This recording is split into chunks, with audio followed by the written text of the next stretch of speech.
ವಯನಾಡಿನ ಸಂತ್ರಸ್ತರಿಗೆ land slide ನ ಸಂತ್ರಸ್ತರಿಗೆ 100 ಮನೆಗಳನ್ನು ನಾವು ನಿರ್ಮಾಣ ಮಾಡಿಕೊಡ್ತೀವಿ ಅನ್ನೋ ಸರ್ಕಾರದ ಭರವಸೆ ವಿಚಾರಕ್ಕೆ ಸಂಬಂಧಪಟ್ಟಂತೆ ಈಗ ವ್ಯಾಪಕ ಟೀಕೆ ಟಿಪ್ಪಣಿಗಳು ಕಾಣಿಸ್ತಾ ಇದೆ. ಕೇರಳ ಸಿಎಂಗೆ ಸಿದ್ದು ಪತ್ರಕ್ಕೆ ವ್ಯಾಪಕ ಆಕ್ರೋಶ ವ್ಯಕ್ತ ಆಗ್ತಾ ಇದೆ.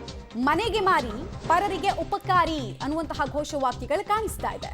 ಸಿಎಂ ಸಿದ್ದರಾಮಯ್ಯ ವಿರುದ್ಧ ಬಿಜೆಪಿಗರು ಆಕ್ರೋಶವನ್ನ ವ್ಯಕ್ತಪಡಿಸ್ತಾ ಇದ್ದಾರೆ.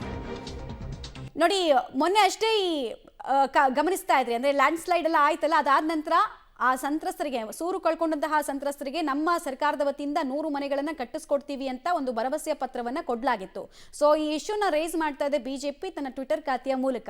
ಸಹಜವಾಗಿ ಅನೇಕ ಪ್ರಶ್ನೆಗಳು ಬರುತ್ತಲ್ಲ ಸರ್ಕಾರದ ಸ್ಟ್ಯಾಂಡ್ ಬಗ್ಗೆ, ಪ್ರಿಯಾರಿಟಿ ಬಗ್ಗೆ. ಇಲ್ಲೇ ಗ್ಯಾರಂಟಿಗಳಿಗೆ ಹೊಂದಿಸ್ಕೊಳ್ಳೋದಕ್ಕೆ ದುಡ್ಡಿಲ್ಲ ಅಂತ ಒದ್ದಾಡ್ತಿದ್ದಾರೆ. ಅನೇಕರಿಗೆ ದುಡ್ಡು ಕೊಡೋ ಕೆಲಸ ಆಗ್ತಾ ಇಲ್ಲ. ಮಾತೃ ಪರಿಪೂರ್ಣ ಯೋಜನೆಯಿಂದ ಹಿಡಿದು ಒಂದು ಯೋಜನೆಗಳ ಪಟ್ಟಿನೇ ಇದೆ. ಅನುದಾನ ಕಟ್ ಆಗಿ ಮತ್ತೆ ಸ್ಟಾಪ್ ಆಗಿ ಅದನ್ನೆಲ್ಲ ಬಿಟ್ಟು ಪ್ರಯಾರಿಟಿಯಾಗಿ ಇವ್ರನ್ನ ಪಕ್ಕದ ರಾಜ್ಯದವ್ರನ್ನ ನೋಡ್ತೀರಾ ಅಂದ್ರೆ ಏನರ್ಥ ಅನ್ನೋದು ಪ್ರಶ್ನೆ.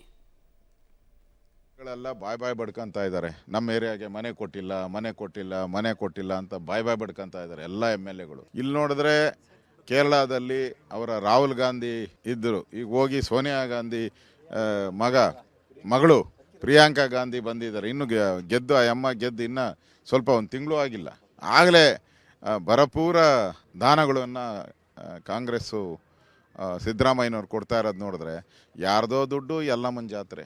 ಅವಾಗ ಆನೆ ದಾಳಿ ಆದಾಗ ಅದಕ್ಕೆ ದುಡ್ಡು, ಈಗ ಮನೆಗಳನ್ನೆಲ್ಲ ಕೊಡೋವಂಥದ್ದು. ಇವ್ರ ಹತ್ರ ದುಡ್ಡು ಜಾಸ್ತಿ ಇದ್ದರೆ ಕಾಂಗ್ರೆಸ್ ಪಾರ್ಟಿಯಿಂದ ಎಷ್ಟು ಬೇಕಾದರೂ ಮನೆ ಕಟ್ಕೊಳ್ಳಿ, ಇವ್ರು ಕಲೆಕ್ಟ್ ಮಾಡಲಿ, ಕಾಂಗ್ರೆಸ್ ಅವರು ಅವರ ಫಂಡ್ ಕಲೆಕ್ಟ್ ಮಾಡಿ ಎಷ್ಟು ಬೇಕಾದರೂ ತೊಗೊಂಡೋಗಿ ಕೊಡಲಿ. ಇದು ನಮ್ಮ ಟ್ಯಾಕ್ಸ್ ಪೇಯರ್ಸು. ಕರ್ನಾಟಕ ನೋಡ್ತಾ ಇದ್ದೀರಾ, ಇಡೀ ಬೆಂಗಳೂರು ರಸ್ತೆಗಳೆಲ್ಲ ಹಾಳಾಗಿದೆ, ಇಡೀ ಕರ್ನಾಟಕದ ರಸ್ತೆಗಳು ಹಾಳಾಗಿದೆ. ಮನೆಗಳು ಕಟ್ಟೋಕ್ಕೆ, ಒಂದು ಮನೆ ಕಟ್ಟೋಕ್ಕೆ ಯೋಗ್ಯತೆ ಇಲ್ಲ ಸರ್ಕಾರ. ಇಂಥ ಸಂದರ್ಭದಲ್ಲಿ ಅಲ್ಲಿಗೆ ಕೊಡುವಂಥದ್ದು ಎಷ್ಟು ಸರಿ? ಇದು ರಾಜ್ಯದ ಜನತೆಗೆ ಈಗ ಇಡೀ ಭಾರತ ಒಂದು ಅಂತ ಆಲೋಚನೆ ಮಾಡುವ, ವಿಶ್ವ ಒಂದು ಕುಟುಂಬ ಅನ್ನುವಂಥ ಭಾವನೆ ಇರತಕ್ಕಂಥ ಉದಾತ್ತ ಪರಂಪರೆಯ ವಾರಸುದಾರರು ನಾವು. ನೆರೆಹೊರೆಯವರಿಗೆ ಸಹಾಯ ಮಾಡೋದು ತಪ್ಪು ಅಂತ ನಾನು ಹೇಳಲ್ಲ. ಆದರೆ ನಮ್ಮ ಇಲ್ಲಿಯ ರೈತರನ್ನು ಕಡೆಗಣಿಸಿ, ಇಲ್ಲಿಯ ಜನರ ಇಲ್ಲಿಯ ರೈತರಿಗೆ ಪರಿಹಾರ ಕೊಡಲಿಲ್ಲ. ಇಲ್ಲಿ ಸಂತ್ರಸ್ತರಾದವರು ಬೀದಿಲಿದ್ದಾರೆ. ಇಲ್ಲಿಯ ಸಂತ್ರಸ್ತರು ಬೀದಿ. ಸಿದ್ದರಾಮಯ್ಯನವರಿಗೆ, DK ಶಿವಕುಮಾರ್ ಅವರಿಗೆ ನಮಗೆ ಅನುಮಾನ ಆಗ್ತಾ ಇದೆ.